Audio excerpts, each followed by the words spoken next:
Hi, I'm Greg Weinberger And I'm Jake Schoenberger with RE/MAX Results and the Minnesota Home Realty Group.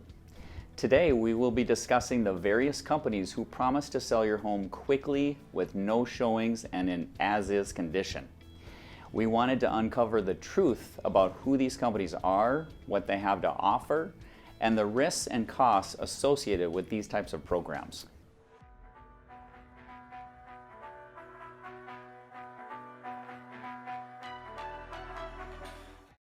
Our special guest on this topic is Mike Vanderheyden, General Manager with RE/MAX Results.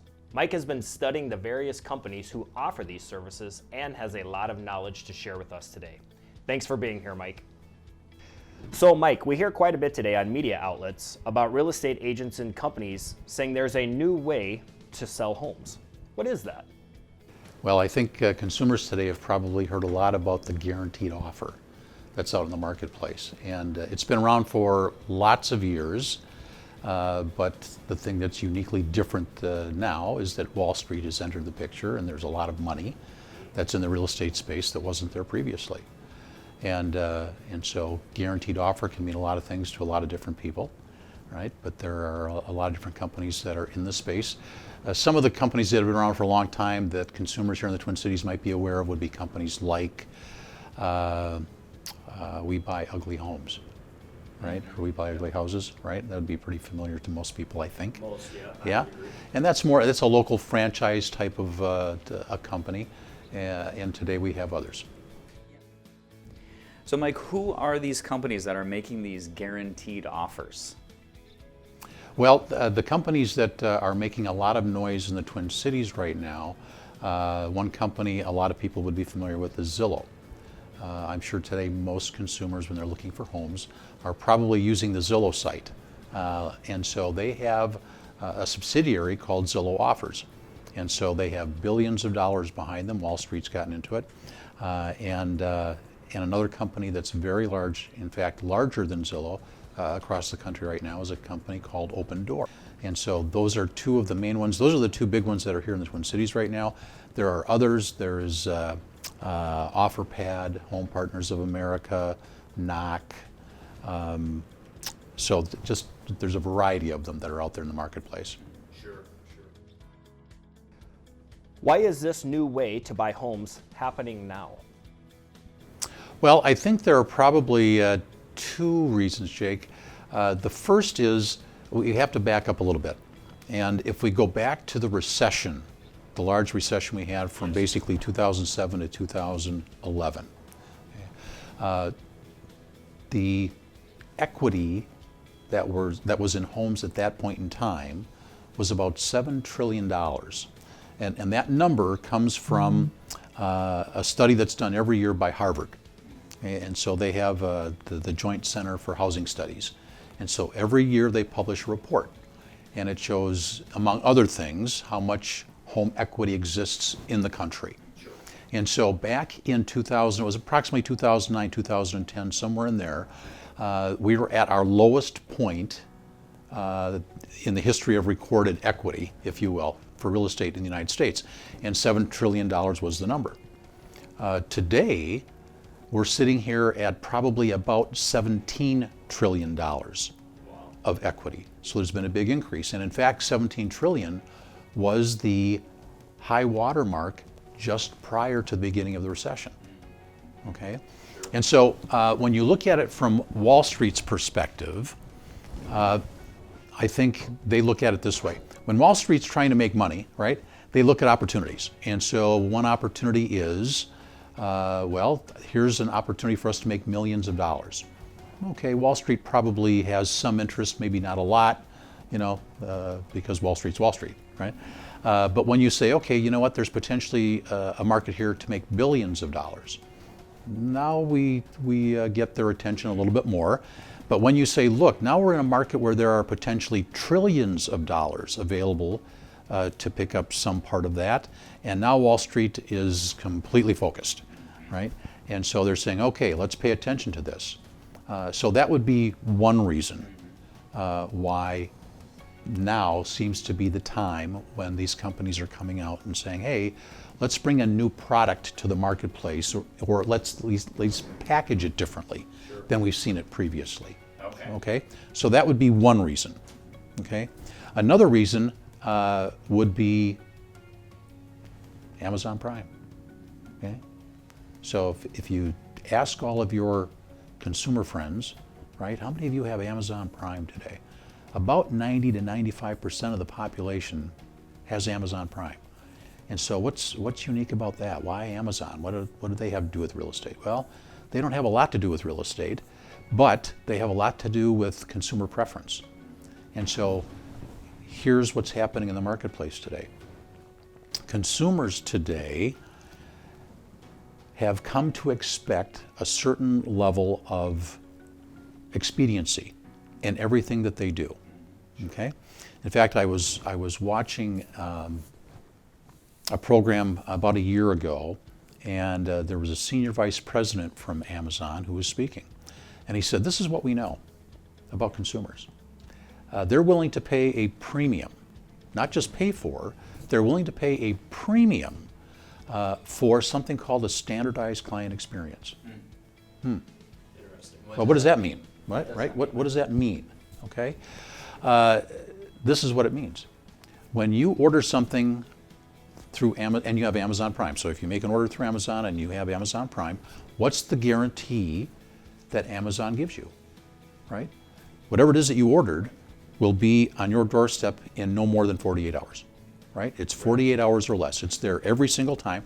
And so that's the level of expectation that consumers have come, right, to have with Amazon.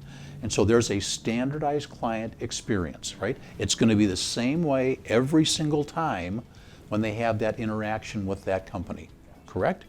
All right. And so Wall Street now wants to take that efficiency of the market, if you will, because real estate historically has been a very inefficient business, and say, can we bring that standardized client experience to the home selling consumer? Okay? And so they think that they've developed a methodology that will allow them to do that. Okay? So how do these companies actually make money? So the thing that these companies will continually sell are 2 points. Number one, we provide convenience and we provide a guarantee, right? And so you hear that a lot. What they don't say is there's a significant cost to providing those two elements, right, to a transaction. And so the reality is they make money really 4 different ways. The first is what we call flipping, right? Now, they hate that term. They don't want anyone to use that term to be associated with their companies. Sure. But that's exactly what they are, and that's what they do. And so what does that mean? It means that hopefully they can buy a property at a lower cost and immediately turn it over and resell it very quickly at a higher cost, right? They aren't necessarily looking to make a lot of money on any given transaction. What they're hoping to do is do a lot of transactions and make a modest amount of money on each transaction. Okay? So home flipping becomes really one way to do it. Okay? Another way for them is, like a lot of real estate organizations around the United States, we have multiple sources of revenue. So there's not only real estate sale activity that takes place, but there's mortgages, right? There's title insurance. There's homeowners insurance. They're just those what we call pre-closing services that have to be addressed and dealt with for most consumers. Okay, and so they like that as well. There's another pot of money, if you will, that they can tap into. All right. They also have another source, and probably most consumers wouldn't be aware of this, but when consumers reach out and they're making a request, they're saying, "Gosh, you know what? I don't know much about that. It'd be interesting to find out about what my house would purchase that way." Okay? So consumers can reach out and make a request. Say, I'd like to get an offer, right? And this offer will come to them within 24 to 48 hours. Okay? And no one shows up at the house before the offer shows up. right? So that's pretty convenient, isn't it? Okay, yeah. And we can talk more about that. But the point is, here you've got some efficiencies in the marketplace where they don't need to come to the house, okay? But the one thing that they have is now that you've reached out, they have your information, okay? And so what they do is they take that information and, believe it or not, they turn around, they resell it, in a sense, back to the real estate community, okay? And so the real estate community pays these companies, whether it's Zillow, Open Door, whoever they are, for the benefit of getting that information, because someone has raised their hand to say, I'm interested in selling, okay? Well, that's a pretty good lead for us in the business, right? And then the fourth area that they're going to make money, and this is the big one for Wall Street. It's not there today, but it's coming. And this is a conversation that's taking place all over the country right now among large real estate companies and Wall Street, and that is something called post-closing services. And so what that means is, after someone moves in, what do they buy? Right? Well, they're buying furniture, they're buying appliances, they're buying services, whether that's cable or dish or security services, whatever it is, right? So there are lots of things that consumers purchase.